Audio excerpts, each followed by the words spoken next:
Hello, welcome to the Fantastic Fiction at KGB reading series. Fantastic Fiction is a monthly speculative fiction reading series held on the third Wednesday of every month, hosted by Ellen Datlow and me, Matthew Kressel. We spotlight well-known and up-and-coming science fiction, fantasy, and horror authors, and admission is always free. We publish a monthly podcast and video so people who can't attend the in-person event can still enjoy the readings. If you'd like to support the series, you can donate at kgbfantasticfiction.org/support. Anyway, on to the show. Okay, check. Check 1 2. Check 1 2. There we go. Good evening. How is everyone doing tonight? All right, you could do better than that. I know we could do better than that. How's everyone doing tonight? All right, I like to hear that. Welcome to Fantastic Fiction at KGB. If this is your first time here, just raise your hand. It's not your first time. He's lying. Kick him out. Well, welcome. We are a monthly speculative fiction reading series held on the second Tuesday of every month. What did I say, Tuesday? I don't know what's going on with my brain today. Second Wednesday of every month. It's always free. Yeah, I have another. Always free, never a cover charge. All we ask is that you buy a drink, hard or soft, and tip your bartender, Mary, who is working hard to keep you hydrated. Also, Lincoln the bouncer outside, making sure to keep all the riffraff in. Thank you, Lincoln. Lincoln's awesome. We love Lincoln. Very excited about our duo of Michaels tonight. We're happy to have them here. They both read for us before, but not for a little while. So welcome back. Thank you. So if you want to be on our mailing list, we have a low-frequency mailing list. Go to kgbfantasticfiction.org. You can just go to the website and see it, or you can sign up for our mailing list, or you could follow Ellen and myself on the socials to get a couple updates a month about the readings. I will let Ellen tell you all the exciting upcoming readers we have for you in the coming year. I am excited to introduce our first reader, Mike Allen. I am told Mike has some books for sale, including his newest, Trail of Shadows, with this lovely cover here. It looks like a spider-like object and a head upside down. It's very cool. And it's really very nice layout, and it's beautiful. He's selling it. I am totally selling it. Listen, I would buy this. What are you talking about? Yes. So at the break, come up, introduce yourself to the authors, buy books, get them to sign if you have any books, and just say hello. So Mike Allen's most recent novel is Trail of Shadows, published in 2025. Two of his collections of horror tales, Unseaming and Aftermath of an Industrial Accident. Also for sale. Were finalists for the Shirley Jackson Award. And as an editor, he is a 2-time World Fantasy Award nominee. His short fiction has appeared in Apex Magazine, Beneath Ceaseless Skies, Cosmic Horror Monthly, Interzone, Weird Tales, and Storyteller, a Tanith Lee Tribute Anthology. Nominated now for the Bram Stoker. Yes.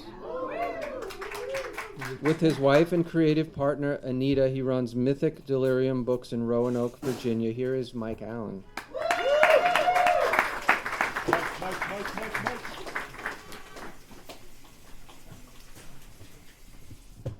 See if I fit back here. Okay. Oh no, we're good. Oh. Thank you. Hi folks, it's so great to be here. It's been 11 years since I last stood behind this podium, so it feels wonderful to be back. I'm going to be reading tonight from Trail of Shadows, which is a novel that was expanded from 2 short stories that appear in my collections, Unseaming and Aftermath of an Industrial Accident, so it's relevant for me to plug them all. And The first, I'm going to read two short excerpts.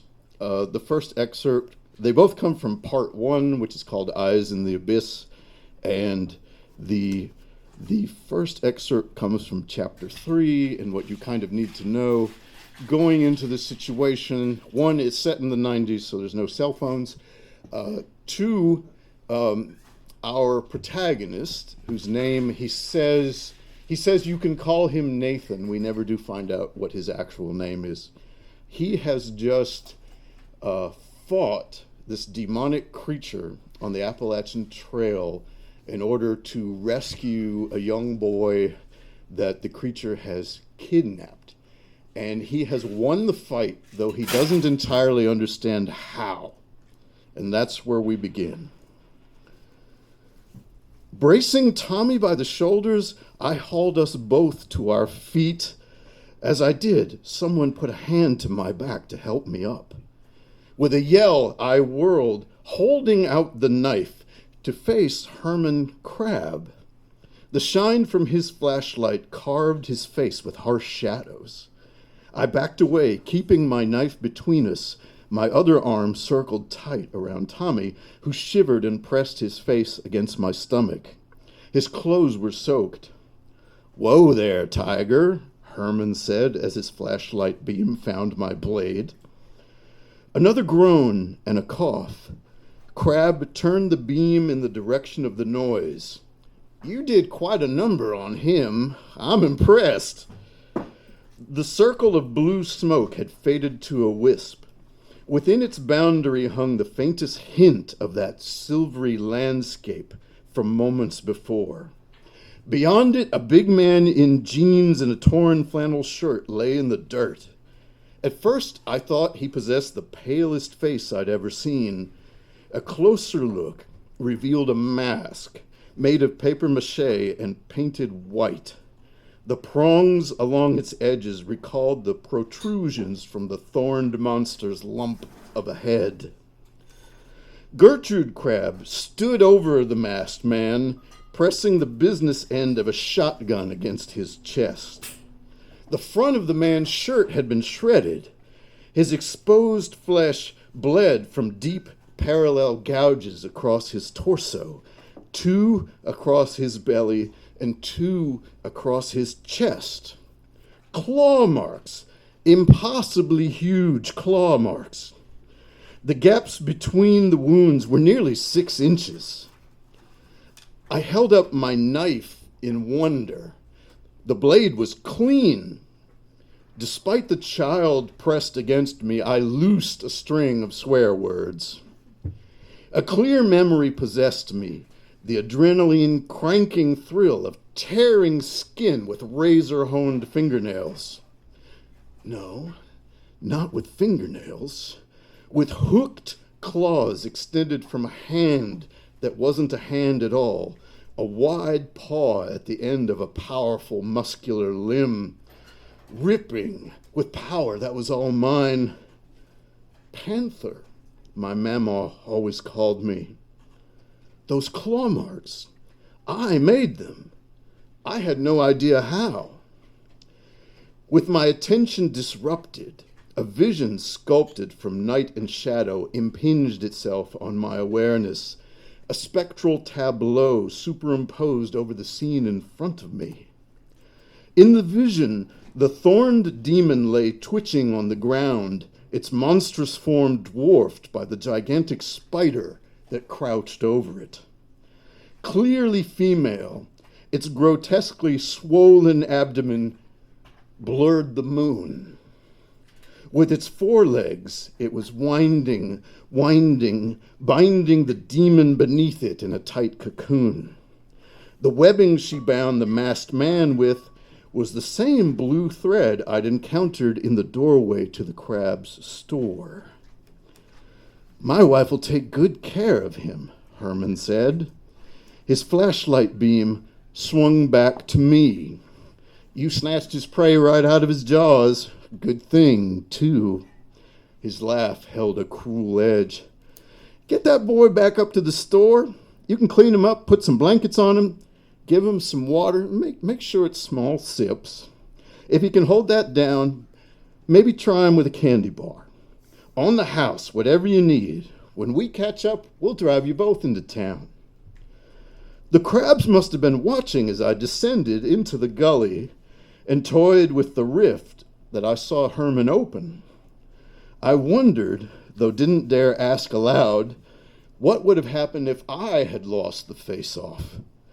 Instead, I inclined my head at the masked man. What about him? He's bleeding pretty bad. Least of his problems. Herman's lips peeled back into a toothy grin. You go on, we'll take care of him. I could fathom what he meant, but I didn't want to. That's a long way. Can I have your flashlight? His smile stretched wider. I think you'll find you can see just fine. Arguing seemed dangerous. I lifted Tommy in a fireman's cradle and looked back exactly once before marching out of the gully. The demon, still twitching, was almost completely enveloped in Gertrude's cocoon. As Herman had predicted, I had no problem finding my way in the dark. The night teemed with strange sounds, and my peripheral vision crowded with spectral shapes darting away. Tommy's shuddering weight, the lactic acid accumulating in my body, distracted me enough to keep me on task. By the time I reached the shop, my lungs, legs, back, and arms were aflame. Tommy was in a daze the whole way. When I stepped through the webbing that crossed the front door, his eyes fluttered wide. He felt the freezing shock for sure, the same one I felt, though maybe not as intensely as I did.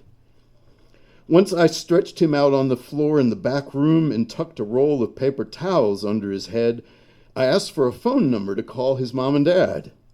His eyes rolled up in their sockets, and he sagged into unconsciousness.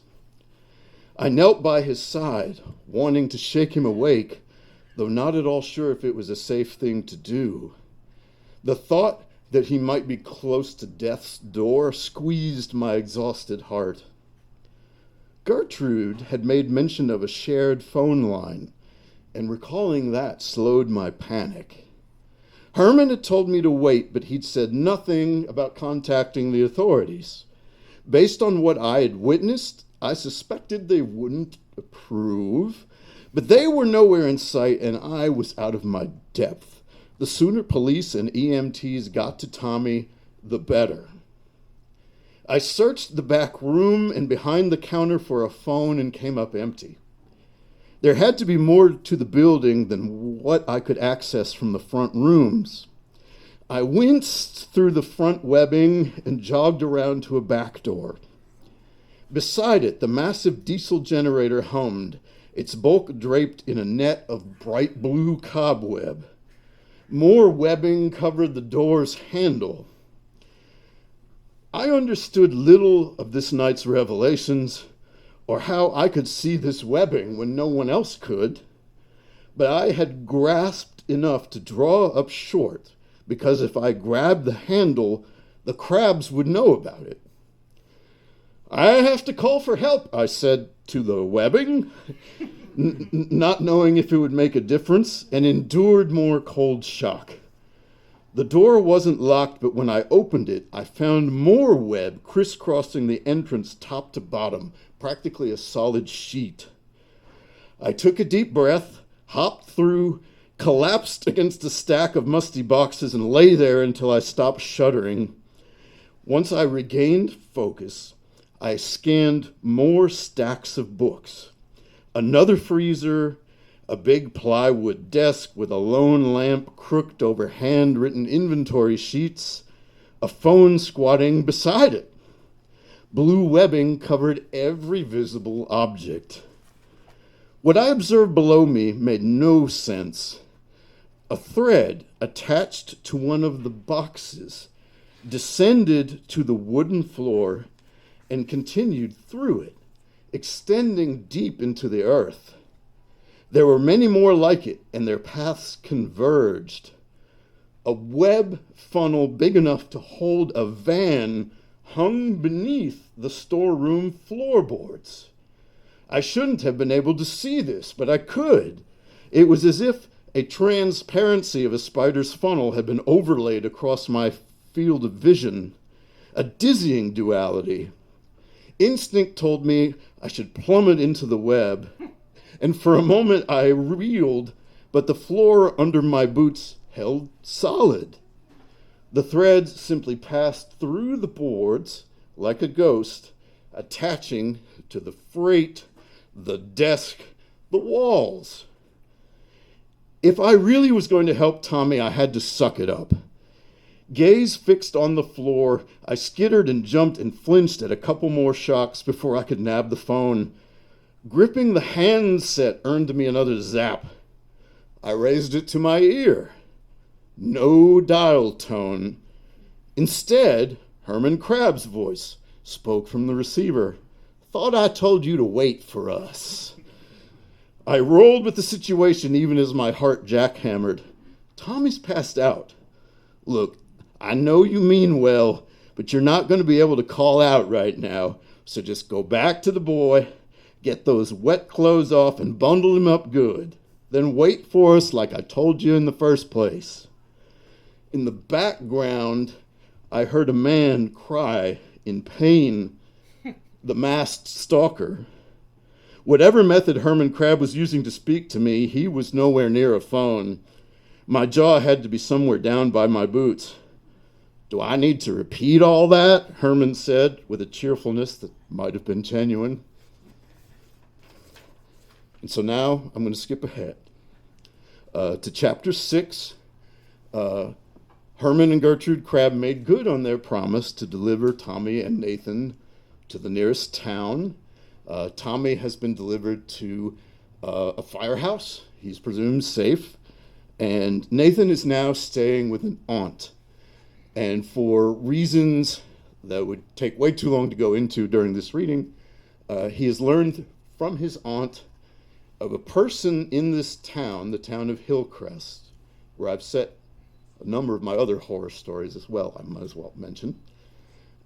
This person, he believes, will be able to give him insight into this new condition that he has discovered and these new sensations and perceptions and abilities that he has.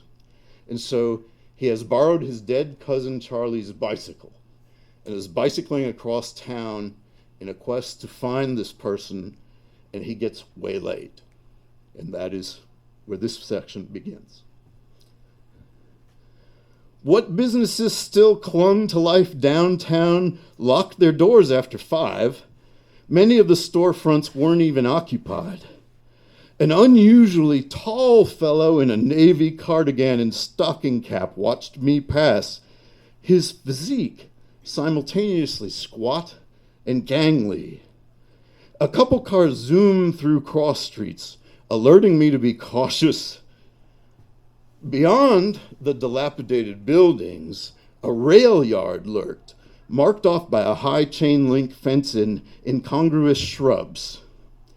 Past the fence, 4 sets of train tracks ran parallel, bisecting the town. I paused, the setting sun in my face, and took stock by mental compass. South and to my left, about 3 blocks down, a traffic bridge vaulted over the tracks. North and to my right, another 20 yards away, a footbridge made the crossing, with another traffic bridge visible at least 5 blocks farther. I turned for the footbridge as a train that was several miles off announced itself with a rumble and clang. Beyond the chain-link fence that bounded the other side of the rail yard, a man sauntered toward the same footbridge. I might not have noticed him were it not for his great height and his swollen gut. He could have been twin to the fellow I pedaled past moments before. I glanced behind me. That very gentleman was rounding the corner, hustling toward the bridge, eyes fixed on me. My hackles sprang to full attention. I pedaled 10 times as hard, cresting onto the straightaway portion of the bridge. The train, which I had thought miles away, emerged into view from the south. A pair of diesel engines pulling double-stacked cargo containers. Its shadow blotted out the downtown side of the tracks. I made it to the downhill ramp. The tall fellow I'd seen across the track stood about halfway down, right at the center of the walkway, his spindly arms loose by his sides, ready to grab. Behind him, layers of blue webbing crisscrossed the bridge railing, blocking the way forward. His eyes and mouth sat too wide in his pinched face. The bridge shook as the first fellow stomped up behind me. I hopped off Charlie's bike and figuratively backpedaled for all the good it would do me. The train had almost reached the traffic bridge to the south, the height of its double-stacked containers leaving only a couple yards of clearance. A fantastically bad idea bloomed in my brain. "Easy there, buddy," said the guy behind me in a nasal Yank accent. He'd joined me at the top of the bridge. He had those same narrow features. Behind him, more blue webbing blocked the way back. They had me trapped on the footbridge. My heartbeat approached overdrive. I concentrated on the huge cat limbs that I'd seen extend from my own torso. My body remained as was. Above us, the sky blazed glorious red. Trucks and SUVs whooshed across the southern bridge as the train emerged from beneath it. "Who are you?" I stammered. "Did the crabs send you?" The guy facing me smirked. The one behind me chuckled. The double diesel locomotives rumbled underneath us. I dashed at the north rail. Both sides of my peripheral vision filled with monstrous spider legs. I gave myself no room to think, slapped my hands on the rail, hopped up and over, plunged straight down at the roof of a moving cargo container. Seconds stretched into agony. I slammed belly first onto unyielding metal. All the wind crushed out of me as if I'd been smashed by the world's biggest fist. A glance back showed me two immense spiders skittering over the side of the bridge to join me on the train. The pain that racked my body dulled as I spun to face them. Abruptly, the car beneath my body shrank. My vantage changed, my eyes larger, spread wider apart. My claws clamped down on the edge of the container roof. My haunches crouched where I'd landed, and my tail arched out behind me, the threat in front of me brightening to crystal clarity as my eyes adjusted. There was no sensation of flesh tearing or inflating. My transformation happened fast as ice heat blasted into steam. In a blink, I phased from one state to the other. As Panther, my form was enormous, almost as wide and as long as the train car. Reflexes quicker than I had any right to possess kept me from tumbling off. Two skinny black spiders the size of Buicks clung to the next double-stacked car, one on each side. Both froze in their crazy legs' advance as I stared them down. I had not forgotten that the train would soon pass under another bridge. The corrugated steel of the cargo container I stood upon registered solid and cold beneath the pads of my paws. Maybe the bridge would be just as solid. The spiders, sensing my distraction, resumed their advance. A wicked joy spread through me at the realization that, fast as they were, I had no difficulty tracking every move. The one on my right scurried within my reach first. I lashed out with a paw. He reared back, but not quickly enough. My claws tore through his eye clusters, ripped off his fangs and front legs in a single swipe. As the second spider arrived, I sprang off the train car and soared over him, flipping horizontally and alighting 2 cars south, facing back in the direction I came from. My claws latched to the edges of the car without need to expend conscious thought on the act. My kamikaze leap over my attackers hardly took a second's time. The spider I had mauled was human again, staggering atop the train car where I'd struck him, face a blot of gore, more blood spurting from a severed arm. That he stood upright at all was both incredible and horrible, because he was tall enough that as the car passed under the northern traffic bridge, a support beam slammed his already ruined head. He skidded off balance and fell into the gap between cars. My scream burst from my feline throat as a strangled roar. I sprang off the train. I landed in the street on the downtown side of the fence as a mix of nausea and hunger corkscrewed through me. The train continued northward, oblivious to the corpse crushed underneath its wheels. No sign of the other pursuer. In 3 leaps, I was back to the top of the footbridge by Charlie's fallen bike, scanning the double-stacked cars fore and aft. A splotch under the northern bridge marked the place where the man-spider hit his head.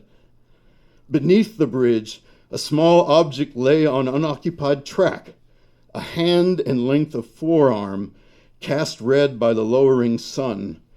Even at this distance, my sinuses flooded with the copper smell of spilt blood. I collapsed, my palms pressed against the dry grain of the warped boards of the bridge, that awful hunger giving way completely to nausea.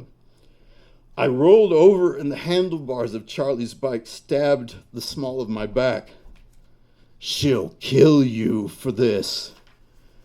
I stared up into a vomit-inducing horror, the underside of an immense pair of spider fangs bracketing a puckered, bristle-filled mouth the size of my human fist. The monster hovered a few yards above me, rising toward the purple sky. I scrambled out from underneath and, from an angle a few yards distant, spied the thread rising from the black spider's abdomen, attached to some anchor in the heavens, far out of sight. At that point, I recognized the species, a male black widow, a type of spider I'd seen plenty of times playing in the barns that belonged to my childhood friends' families back in Tennessee. The spider continued to climb. "All we wanted was to talk," he said in that thick Yank accent. He pulled sideways and disappeared into the middle of the air. "I'm sorry," I said to no one. The webbing sealing off the bridge ramps had vanished. The whole thing could have been a mirage, except for the small pale object on the tracks, still discernible in the fading dusk. Thank you.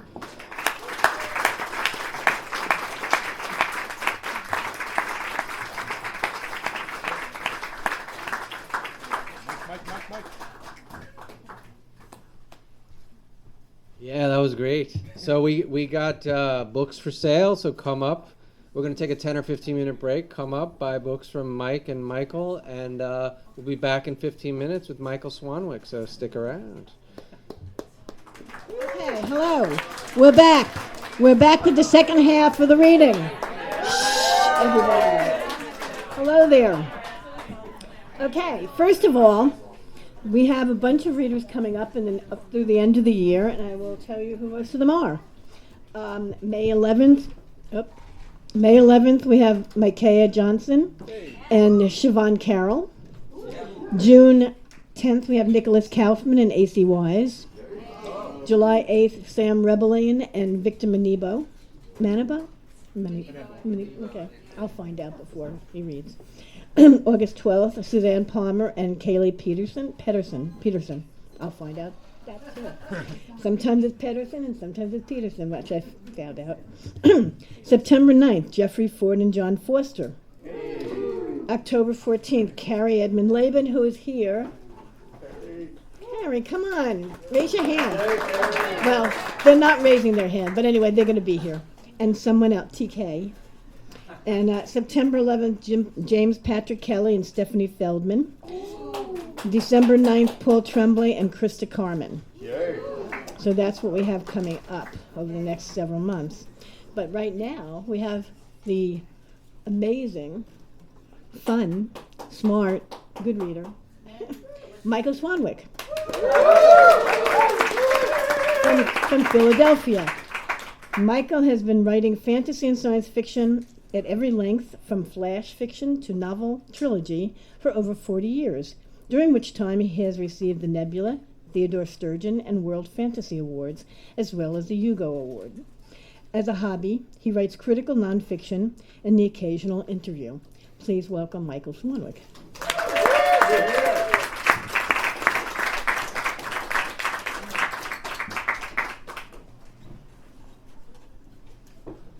So, pass me that, Maria. Just in case. So about 2 decades ago, I was in Yekaterinburg, Sverdlovsk Oblast in Siberia, about to return home from Aelita, Russia's oldest science fiction conference. And one of the organizers said to me, "So, I understand the next week you are going to be reporting us to the KGB." It's good to be back. This is a particularly appropriate story, given that, to be reading. It's in my collection, my brilliant new collection, the Universe Box.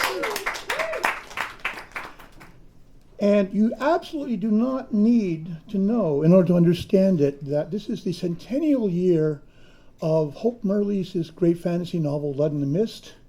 That same year, in 1926, she and her mentor, Jane Ellen Harrison, published a small book in Nonsense Press called The Book of the Bear, which is Russian bear tales they themselves had translated. That 3 of the stories in that were written by Alexei Remezov, a Russian emigre writer whom they met because they were studying Russian at the École de Langue Orientale. And you need to know none of that, but all that information is in here, along with much else. Oh, and that one of his stories was called The Star Bear. This story is called The Star Bear. On a fine spring afternoon, the noted Russian emigre poet and fabulist Alexei Zermov was seated at a sidewalk cafe, nursing his cure and working on a children's story that he would later illustrate and hand-letter himself, when a wild bear came rampaging through the plaza. Typically for him, Zermov did not at first notice. Only the screams and shouts and clatter of overturned chairs and tables roused him from his reverie in time to see the beast rear up directly before him, all fury, claws, and teeth, in a confusion of terror. Zermov tried to rise and, toppling his chair, fell over backward. By the time he regained his feet, the bear was gone, leaving behind the sweet, drying grass smell of the Siberian tundra of his youth. It felt like a dream. But Zermov knew it was no such thing by the disorder the bear had left behind: broken glass and crockery, a teal blue lady's jacket that, as he watched, slid from the back of a chair. There were streaks of red on the pavement that might equally well have been blood or wine. Zermov had seen the bear face to face. There was a blaze of white on its chest like a star. He was certain he would recognize it if ever he saw it again. For 2 days, the incident was the talk of the city, but then came a political crisis, the brutal murder of a prostitute, a scandalous divorce, and Paris being Paris, the incident was forgotten. Not, however, by Zermov.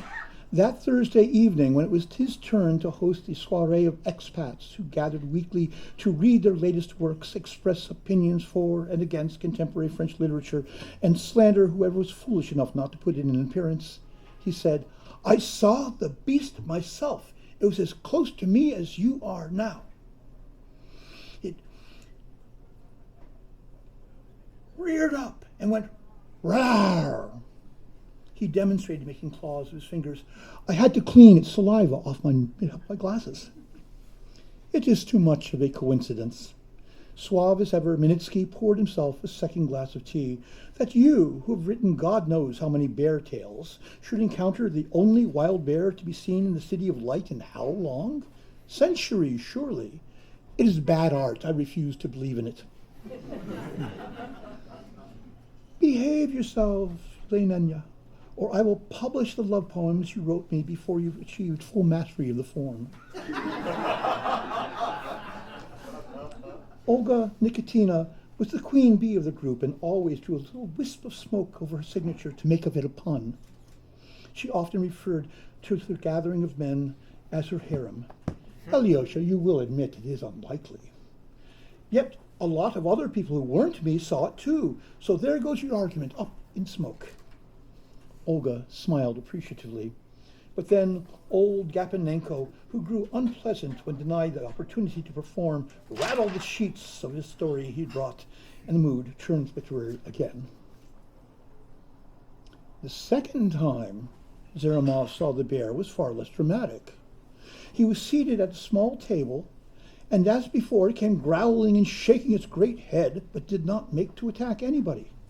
There was a stirring in the square at its passage. People stepped back into doorways, and one woman climbed above her chair, crouching a little to hold down her skirt with one hand. But though it paused to glare balefully at Zaramov, it did not approach him, and in a matter of minutes it was gone. This incident did not make the papers.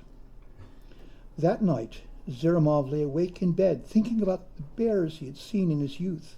His father was a naturalist, and together they had made many forays into the Siberian wilderness. The bears they encountered were an amiable lot on the whole, unless you came near to their cubs, whereupon they turned murderous. But he had paid them only passing attention, for even then his heart and brain were focused on poetry to the point of obsession. Why had he never seen the similarities of bears to the Russian language? So strong, so wild, so free.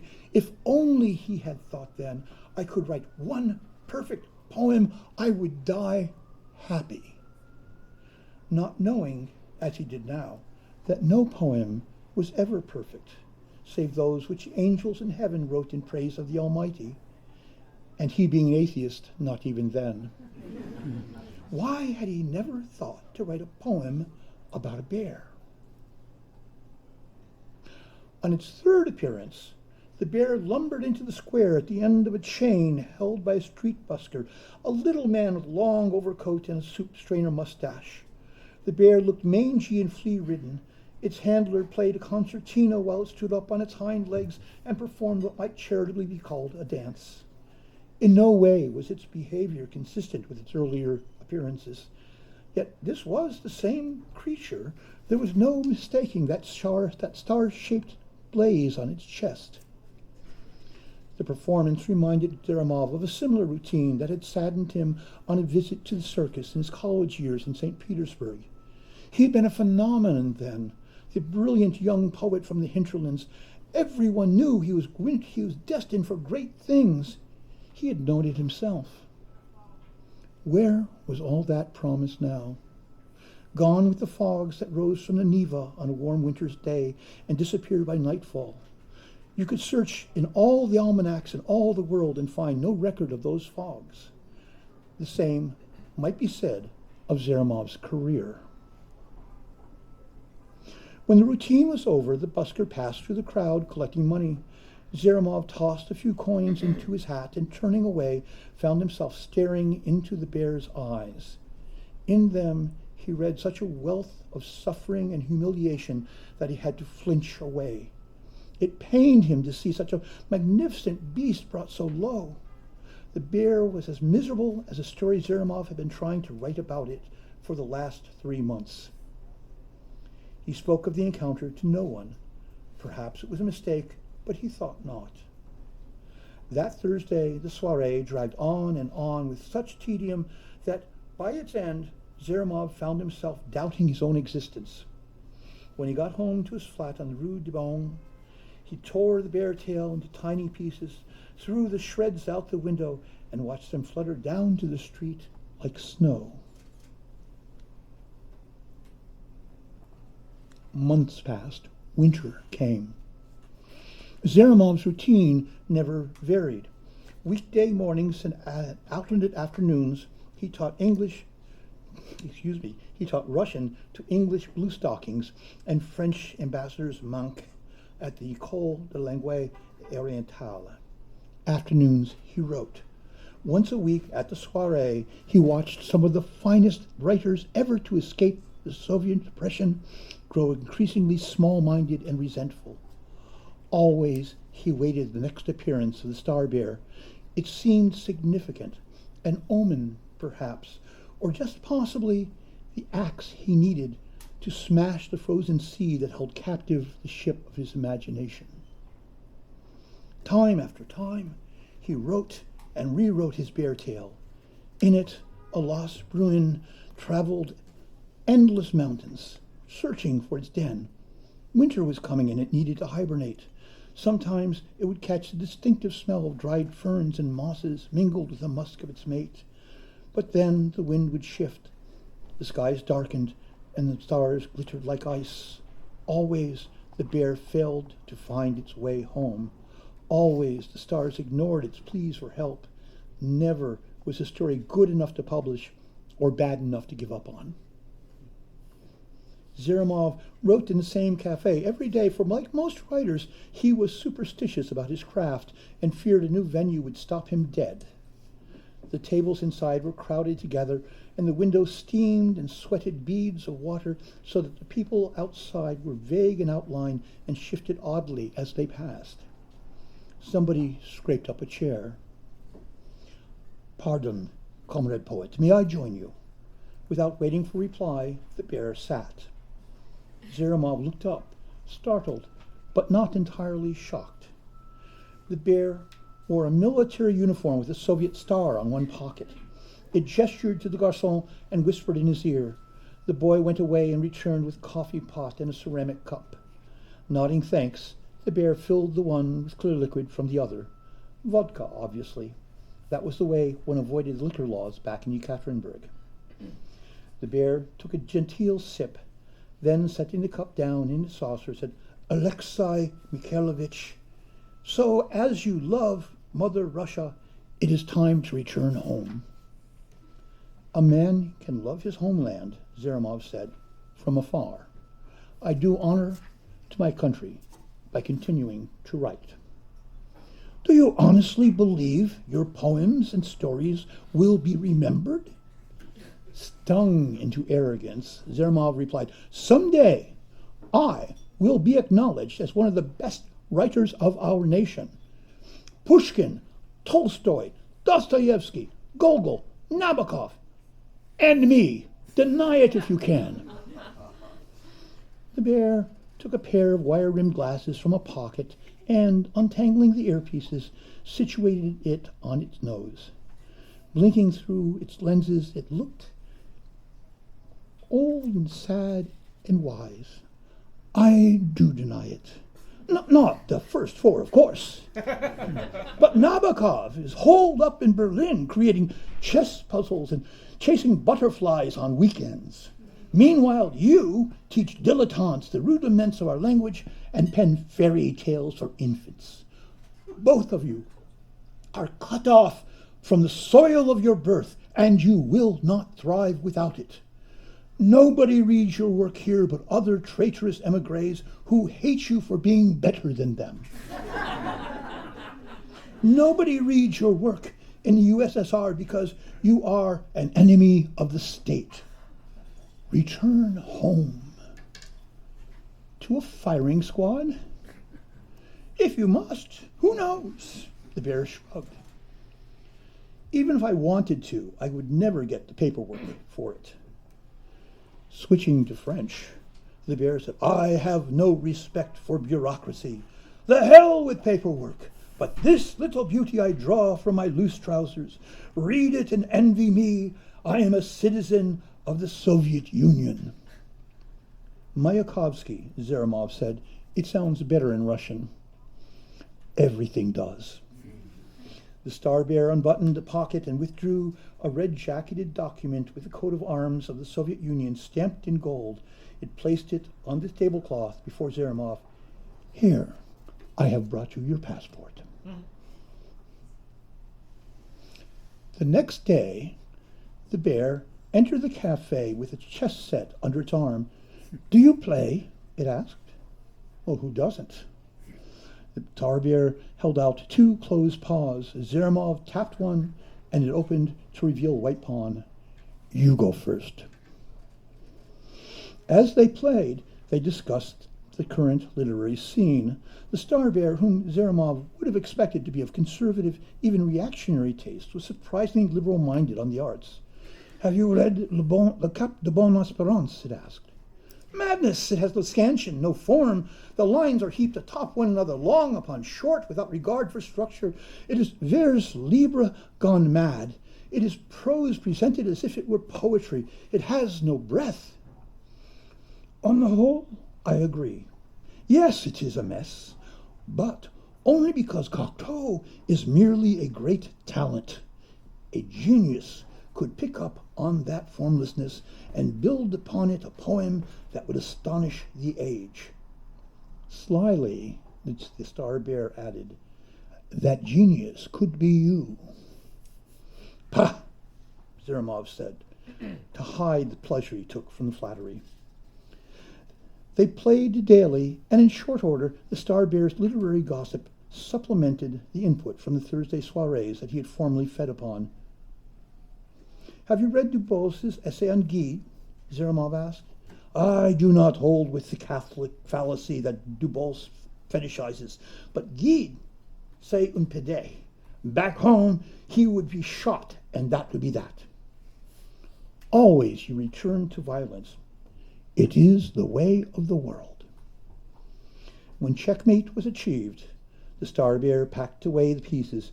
Invariably it said that was a good game, before leaving to where he did not know.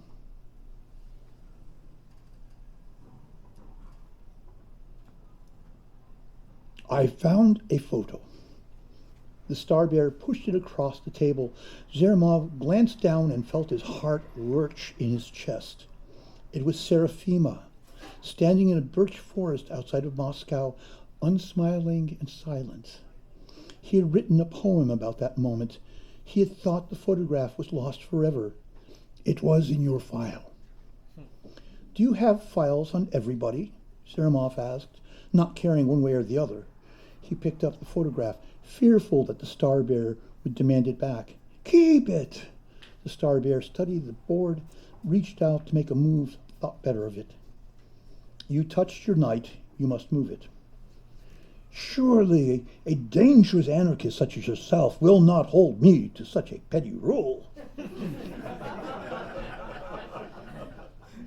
Nevertheless, the Star Bear made the move. If you were to return to Russia, every house, every street, every sight you had in common would remind you of her. Zeromov jolted to his feet. You will not profane Seraphima's memory by using it against me. Sit. I was just doing my job, comrade. Believe me, I would much rather have yours. It held up its paws. But as you can see, I can barely hold a pen with these things, much less create such fine calligraphy as you do. Zeromov's face felt like stone. You must go now. I have work to do. As you wish. The Star Bear placed the chess pieces in the box. It paused in the doorway to say, that was a good game. Rumor had swept through the emigre community in Zeromov's absence. Gapanenko stopped him in the street to demand if it was true that he had applied to become a Soviet citizen. I did not. Honest to a fault, Zermov added, yet I seem to become one anyway. Is this one of your fairy tale riddles? I see no humor in it. Gapanenko took Zeramov's arm and began walking him down the street. Listen to me. The poem you wrote about the forest of slim white birch trees, you know the one I mean. The snowy silence where not even a church bell sounds. That was no ordinary poem. Your name should be engraved upon the moon for that. You wrote it here, in Paris, in exile. Because you are one of us, a small part of the credit for it belongs to us as well. If you go back, you will take your works with you. That pure, innocent poem will no longer belong to us, but to the USSR.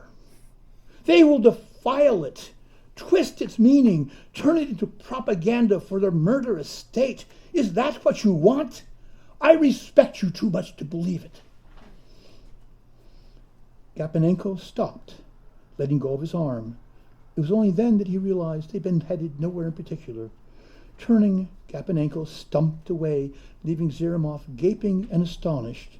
He'd always thought that the old man despised his poetry, just as he did Gapanenko's. Now that he knew better, it was too late to undo the cruel caricature of Gapanenko that dwelt in his mind.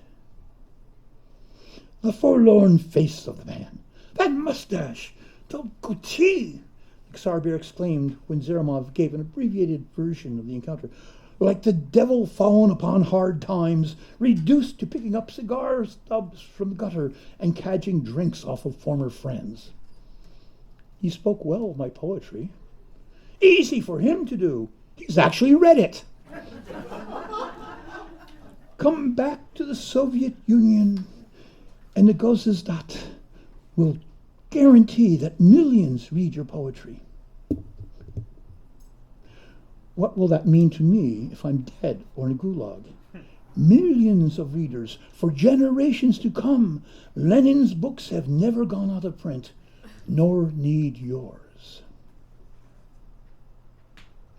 That evening, there was a tap on his door. When Zermov opened it, there stood Olga Nikitina. She stepped inside. How different your flat looks when it's not cluttered with writers. Zermov helped her off with her coat and hung it in the closet. Why are you here, Olga? For two reasons. First, to tell you to your face. You must come home to your friends and peers. Tomorrow's soiree is in my place. Be there. And the second reason, to seduce you.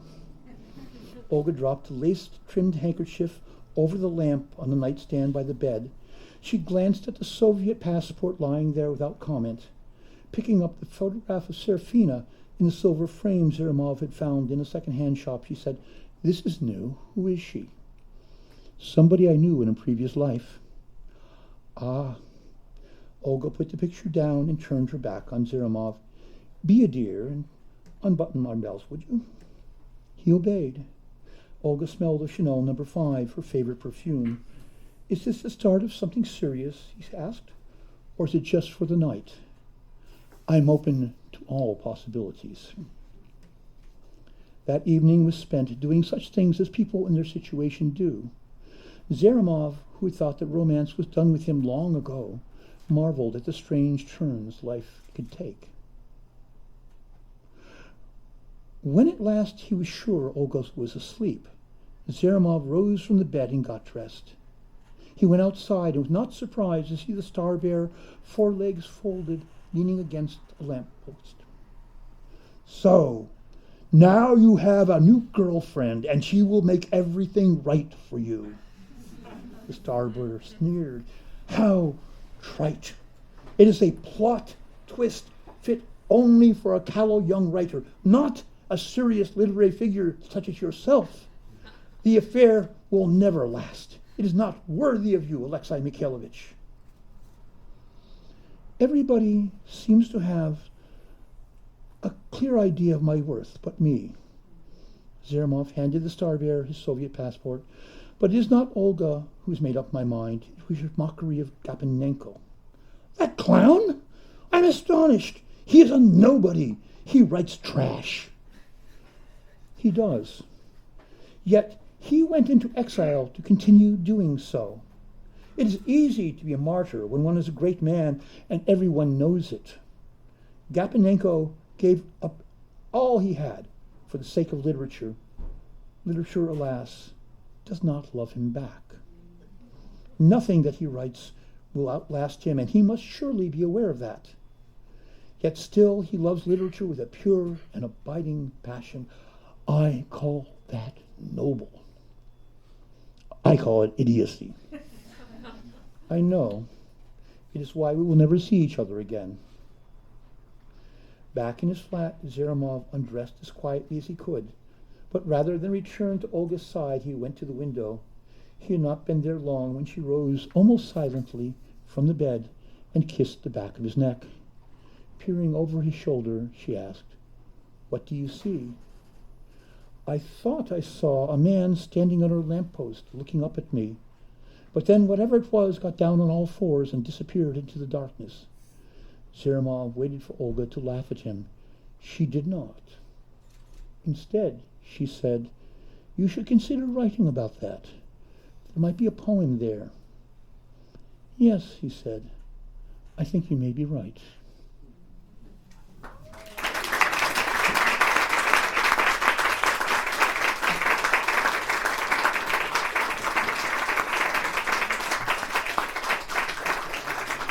And I'm going to leave the transcript here for whoever wants it. Thank you. So there are books for sale, Oh. and that's the reason? Yes. My cruel but benevolent publishers at Tachyon Publications would not forgive me if I did not say that this brilliant collection of my short fiction, basically the last years, the best of the last decade, is now available for sale. There are either 4 or 5 copies here, and others in worthy bookstores everywhere. Thank you.